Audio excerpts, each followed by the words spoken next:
Awesome. Welcome, everybody. This is Isolation Bible Study, and as you can tell, either we have been Facebook bombed or we have other people joining the call today. And the good news is it's the latter. We've got some folks that are going to be with us, some other pastors from around the country as we start this new series that we're in.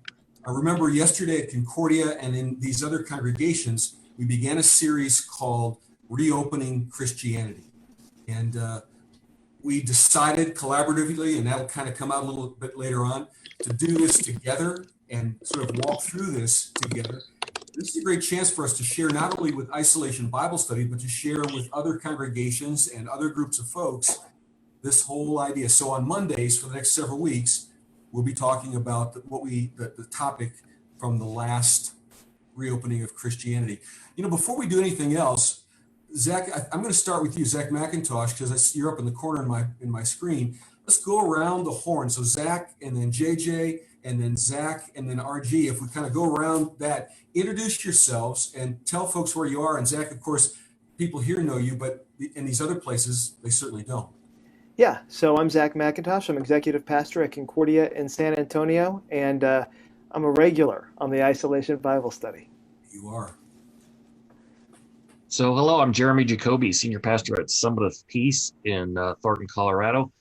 Everybody who lives in Colorado has this view out their window, just like I do. Yeah. And I'm a newbie, brand new to Isolation Bible Study, and just thankful to join you guys. Yeah, and I'm the other Zach, Zach Zender from Mount Dora, Florida, and pastor of the Cross.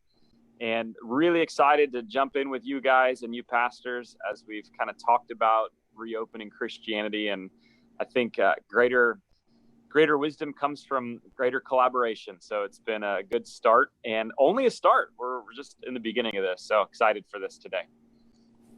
Yeah, my name is Rob Goodwin. I'm from Our Saviors in Palm Springs, and I'm just happy to be here because it's great to be with you guys. And as you said, joining together for this Bible study has just been a blessing for me. And I know it's going to be great to talk about it as well. So thank you. Awesome. And for those of you who don't know me, I'm Bill Tucker. I'm the senior pastor at Concordia in San Antonio, Texas. And we do a half-hour Bible study Monday, Wednesday, and Friday during this crazy COVID time. Pastor Zach and I called Isolation Bible Study. And so that's kind of what we're co-opting for this conversation. You also need to know that all of the guys on this conversation are friends. We have lots of interaction. We have a text thread that we use for prayer requests and other kinds of silliness like talking sports and whatever else. And so it's kind of a natural thing that we do a lot of collaboration. Today we kind of get to put that on display. So let's dig in. We started reopening Christianity, and we started with the very first week. And the question was, because all of these weeks really pose a pretty heavy-duty question about our life and our thoughts and our relationship with God. This question was, am I open or am I closed off?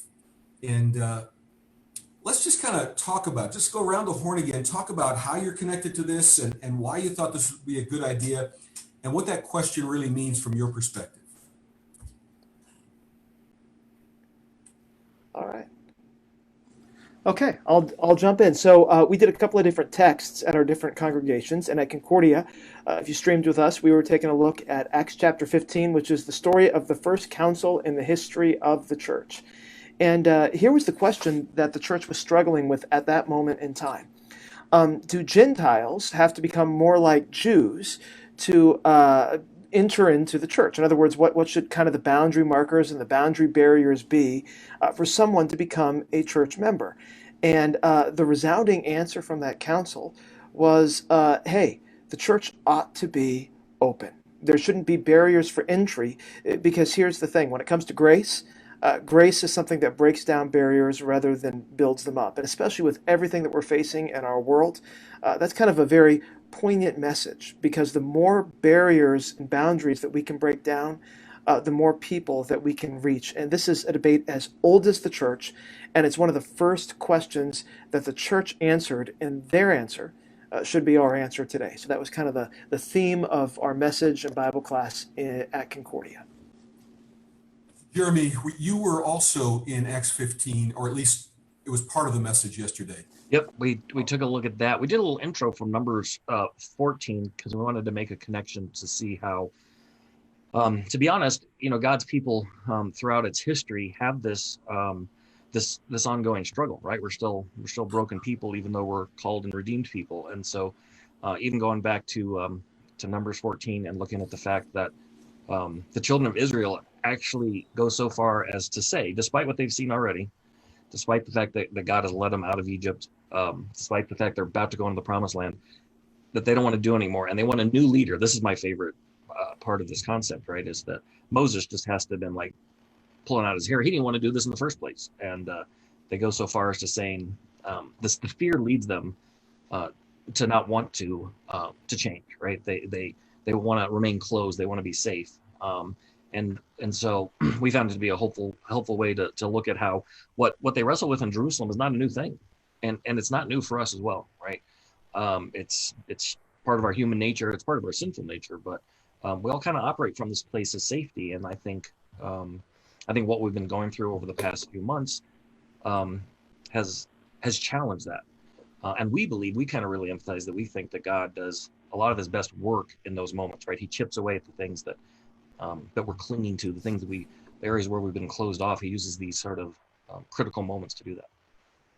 It's interesting. One of the classic examples of that are when people are in abusive relationships, and despite the urgings of people around them, that comfort and safety of knowing can oftentimes lead people to make really bad decisions and stick with things instead of embracing change. That's awesome.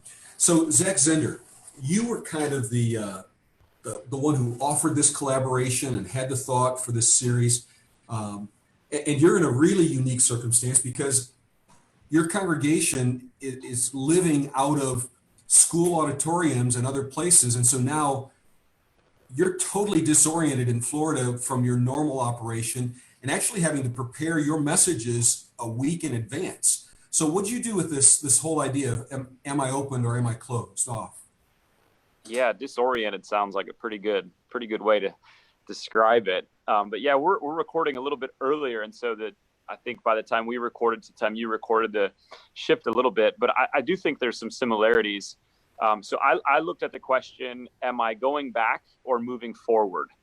And I do think that the opener closed fits in what I think I used the text from Exodus chapter 16 specifically, where the Israelites are grumbling after 14 chapters of God showing up miracle after miracle, and literally less than a month away from the slavery that they were involved in, and this idea that they constructed in their heads that we want to go back to Egypt where we were sitting around pots of meat and ate whatever we wanted. And so there's this skewed reality that they weren't sitting around pots of meat. They weren't kings. They were slaves of the king. And at that time, they were as highly oppressed as ever. I mean, they literally had half the materials, and the Pharaoh told them to do double the work.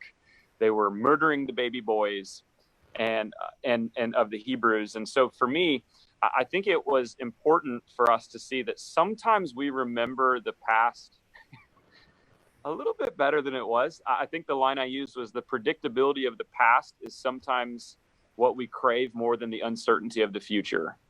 And so, I think that's where it ties into the opener closed is I don't want to be so closed-minded that I just want to go back to the normal. I can't tell you how many times I've heard someone in my church say, can't we just go back to the way things were? Well, we're meeting in schools and there was enough complaining and grumbling about portable church and everything. That's what you want to go back to that now? So I don't want to be so closed-minded to say that what we had in the past is the same thing that we'll have in the future. And so for me, that's really the direction I took it, is looking at the Israelites and seeing that nostalgia can be our God. And rather than nostalgia being our God, let's let God be God. Let's realize that in that moment for the Israelites, he rained down bread and manna. So he's present with us. And also the same God that took them out of Egypt was the same God that brought them into the promised land. So the same God will greet us in our future as well, whatever that other side looks like. So, yeah. Terrific. So Rob, you were in the series with us. I don't remember did you do the Acts 15 or did you do Exodus? We did Exodus. I sort of followed where Zach was. And the only reason I did that was because I had done a lot of racial talk and some videos and other things leading up to the weekend. And I just felt we needed to sort of get away from that a little bit for the weekend, especially because we had a major protest happening on Saturday here in Palm Springs. But also because I think that I wanted to shift our people to get away from this thinking of what Zach was saying of let's go back to normal. That we can't go back to normal. Things have changed so drastically because of what's happened with the pandemic, what's happened with this whole race stuff that's going on, that going back is actually not even possible. That when you think about going back, just like the illustration I used was when I first moved to Palm Springs, we went back to Wisconsin to visit, and we expected it to be exactly as it was when we would go back. And our friends had changed. Our house was repainted. Our house was remodeled. The yard was completely different where we used to live. And that was just a year after we moved away. And so going back, you think it's going to be the same, but it never is exactly the same. And in fact, it tends to disappoint when you go back. And so the whole sort of premise I was on is let's move forward because this community needs us to move forward. We need to connect with the LGBT community. We need to be open, not closed to those that are around us that God is wanting us to reach out to. And so that's the sort of take I took it throughout the whole message as well, sort of leading into the open and close that we'll do later in the series. Yeah, and I think that's really the common thread maybe among all of the congregations. So the question, am I open or am I closed? For us, one of the things that was important is it's not, when we say, am I open or am I closed off with regard to our faith, it's not just a state of mind. It's not just a thing that we think about or consider. It really then becomes something that we live out, that's part of our attitude and our actions and our words and our priorities. So from that perspective, and the idea that you can't go back, right? The good old days aren't nearly as good as we pretend like they were, kind of a mentality. How did you flesh that out, or what did you suggest to the congregation as you were sharing this message? JJ, any thoughts on that?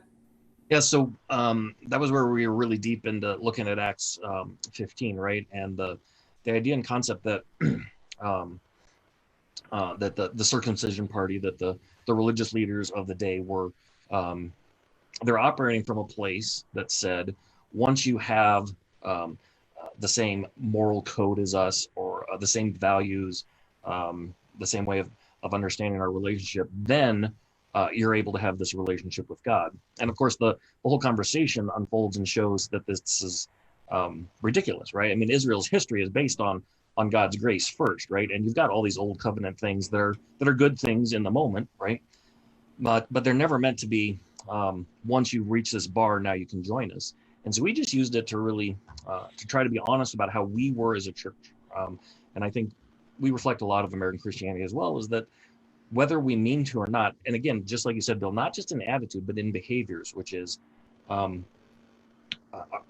we want people to reach a certain level, to be thinking a certain way, to be changing behaviors just a little bit before we're ready to really embrace them. And that's just not what the gospel says. Rob, as you think about what kind of came out of that presentation, the message on Sunday, what were you trying to drive home for your folks? I think the main thing I was trying to drive home is that we need to be different. And I think that's sort of where Zach probably was as well. But that God calls us not to just sort of fall in with society and just sort of be people that look like everybody else, that we definitely have to be what he calls us to be, a holy nation, a royal priesthood, to be something that is called out to sort of exhibit different behaviors. And I don't think there's anything more important than that right now, as we see what's going on in our world, that they see us acting differently. And I think some of that is sort of the fruit of the Spirit, right? Peace, joy, happiness, all those kind of things that tend to be things we don't see in the world today because people are afraid, people are scared. And also, I think there's so much divide. I was calling us to unity and making sure that we are unified as a group going forward as a Christian body that exhibits something different than what most people see. In the message that I preached, the kind of concluding thought were some images from the protests that were not that were not of protest turned violent or of protesters marching with signs. They were images of protesters demonstrating kindness, of police officers and city officials demonstrating kindness in various ways. Zach, one of the things I know your congregation did this weekend, because we were praying for God's blessing on it, was you were part of a protest in a peaceful and loving way. Tell us about how that interfaces with this whole conversation. Yeah, for me, it was really important to do that because it's what we're here for. So one of the things that I think I do often is I try to look at the end results from a 30,000 foot view. Like, I know that there are certain individual expressions and individual churches of the past that are beautiful expressions and will carry on, but like collectively, the end results of what we were getting wasn't working.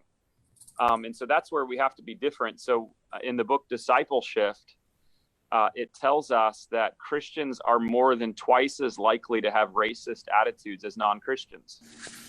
And that's simply not okay. So I'm not saying all of us are and that everyone has a problem, but like that, if that's the end result, something's got to change. And so, yeah, for me, it was a key piece of being a part of that. I got the privilege to speak at that peaceful walk and simply share my story as a white Christian man, and at least call the Christian people to the ministry of reconciliation that God has given to us. That's what 2 Corinthians 5:17-21, like, this is our problem. It says it very plainly in those verses, like, God has given to you now the ministry of reconciliation. And so as we reopen, as we can't go back and are forging ahead, we don't want to be closed-minded. We want to engage in the conversations and understand and learn about these things so that in the future, the end results, which is really what I'm trying to get after as a pastor, are much greater and much different than what they are, and far closer to who Jesus actually is. So anyway, yeah, it was really cool to be a part. We had maybe 20, 25 people from our church that showed up and offered prayer and support, and a really powerful moment. And moments are cool. Like, I'm all for moments, but like, it's a moment. So what now is really the thing. So cool. We had a good speech and we walked, but like, let's do something and let's carry on these conversations. And that's what I'm excited is going to keep happening. So Zach, at Concordia, we always do not only the message, but then there's the adult Bible class that goes along the very same text and the same general theme. And obviously we don't cover the same things. From the adult Bible class, what would you add to this conversation that was an emphasis for you? So in Bible class, there are two speeches in Acts 15, one by Peter and the other by James. And they kind of land, James's speech does, in Acts 15, verse 19, where he says, "It's my judgment, therefore, that we shouldn't make it difficult for Gentiles who are turning to God. Instead, we should write to them, telling them to abstain from a bunch of stuff." And then he says in verse 21, "For the law of Moses has been preached in every city from the earliest times." And out of Bible class, I made a couple of different points. Number one, this whole idea that we shouldn't make it difficult for the Gentiles who were turning to God. The Jews had this kind of vision of how salvation worked. God comes to them. And because God came to them with the law and to them with the promises, if you wanted those, you had to move toward the Jews. That's what you had to do if you were a Gentile. But what happens in the council is that gets flipped on its head. And this is actually part of Peter's speech. It's not so much that the Gentiles have to move toward the Jews, it's that the Jews have to move toward the Gentiles and understand them, because they're recipients of the grace of God too. And one of the things that I love about verse 19 is that when James says we shouldn't make it difficult for the Gentiles who are turning to God, this little phrase, "make it difficult," Greek, because I like that kind of stuff. I'm kind of a nerd. It literally means we shouldn't make a mob or a big crowd out of this. And I don't know if anything could be more relevant than that. In other words, the idea is Christianity should never be the reason that so many people get so upset that they all form this giant mob and, have the pitchforks and have the torches. Christians shouldn't be the kind of people who create that kind of environment. They shouldn't be the kind of people who throw stones, who give people reasons, right, to get super upset. They should be the kind of people who make people feel welcome and who can join hands together. This is to your point, Zach, right? And work within communities to love neighbors as well as we can. We shouldn't be the source of consternation. We should be the source of celebration. Now, with that being said, and this kind of goes to the other major theme, the other thing that James does so brilliantly is that he doesn't just then throw out like the law of Moses. He says, okay, when it comes to salvation, break down every barrier possible. But then once you're saved, once you're in the church, there's ancient wisdom there, right? Like the law of Moses that you ought to be willing to learn from. And so barriers to entry are none. Then once you come walking in, here are a few things that we'd like to show you, because the new isn't always great and the old isn't always bad. Then again, the old isn't always great and the new isn't always bad. But there are some ancient things that we'd like to show you that can be of great blessing and benefit to you. And so James does this brilliant thing at the end of his speech in Acts 15. Fabulous, fabulous.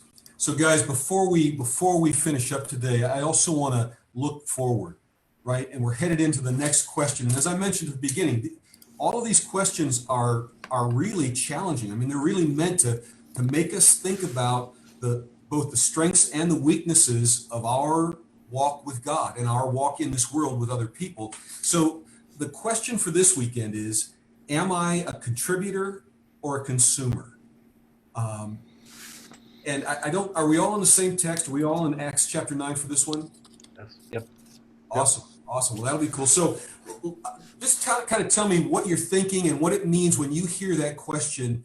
And Rob, I'm going to start with you. Rob, when you hear that, am I a contributor or a consumer? What goes on in your mind? Well, I mean, the first thing that comes to mind for me is this idea of discipleship. And really, am I living as a disciple who is a contributor, or am I just sitting in the church as a member who has these privileges that I expect things to be given to me? And actually, I don't contribute. I'm just here to be served. And I think that's the key difference in terms of, as I look at this and look at the text and look at am I a contributor or a consumer, is do I just sit there in church and consume? Or do I actually live as a disciple that actually is contributing to what God has called us to create together as the church? So it goes to kind of your foundational motivation. What are you here for? Zach, as you were originally conceiving of this series and thinking about it, what did you have in your mind, Zach Zender? What were you thinking about with regard to this question? Yeah, for sure. So I've from the beginning of ministry on, I've always heard from several pastors, including some people in my church as well, that why does it always feel like 20% of the people do 80% of the work? And I found out actually in this message that this 80-20 thing is a thing. It's like an actual law of the vital few, or the Pareto principle. And it applies in a lot of different places. And so this is the big thing for me. I firmly believe the goal of this series, that for me coming out of it, is that our churches would be the greatest, most fullest expressions of Jesus that we can be. And if 20% of the people are doing the work, I don't care how much of the percentage they're taking care of, we're being 20% of the church God's called us to be. And I want to get to a place where every single part is doing its part. And we could be the fullest expression of Jesus, which is so cool to me, even thinking about, heaven and the things that we're going through right now, every tribe, every tongue, every nation. Like, we can't be the fullest expression if we don't get this racism and this countercultural stuff under control, because that's ultimately what heaven is. And so just thinking and imagining, for me, the excitement behind what if we got this right, and what if every every person played its part. So Jeremy, what are you thinking? I mean, obviously great direction so far. What are you thinking about from this question? Yes. So part of what I really like about this series is at least the way we're unpacking, I think you guys are as well, is that We believe that God was totally active during all these months, right? The pandemic, all these changes, and that what He's trying to do is teach us something new. And so if I'm honest about that as a leader of a church, it's actually kind of challenged me a little bit, right? To stop and think. There may have been things that I thought about, right, that were contributors, ways to contribute to our church, but if they still couldn't operate when we couldn't be in the building, then was that really contribution, or was it more consumer like, right? So it's actually kind of shaken my snow globe up to make me to start with me and say, um, as much as we talk about this in our church, recognizing, we're not a clubhouse, it's not about membership, it's about how we serve. We all have blind spots. I've got them too, right? And just I'm really kind of very eager to see what God's going to do with us to open our eyes and say, the stuff that we were all able to keep doing, the ways we were able to keep serving and meet God's people where we were, that's contribution stuff. And maybe a lot of the stuff that we considered serving, while valuable and helpful in the church, isn't exactly though what we're called to do. Thinking about what Rob talked about with discipleship. Jeremy, I want to be clear on something. So when you have that mountainous background with the snow on top, and then you make the reference to shaking up your snow globe, is that really kind of a subtle marketing thing for Ski Colorado? Yeah, exactly. Yeah. See, behind me is Grand Lake. That as soon as we're off this call, that's where I'm headed for vacation this week, and the snow is in the forecast. Wow. Holy mackerel. For us, one of the things when I think about this question, it really sort of isn't about the traditional serving in the church. So it's not whether you are a Sunday school teacher or a council member or an elder or a altar guild or something like that. All those traditional roles, while those are important, and I love that people serve in those roles, for us it's about how can we deploy into our world and be servants across the board. So serving on boards and serving for organizations and showing up at the homeless shelter and all of those things that I love it when it's our Concordia family doing it together, but it's not about doing it together. It's about doing it, period, right? Serving and being a part of the world that we live in. Zach, any thoughts about this weekend coming up? So Acts 9, story of this gal named Tabitha, and just two things I'm thinking about right now. First thing I'm thinking about right now is that Tabitha's life obviously made a huge impact on the church.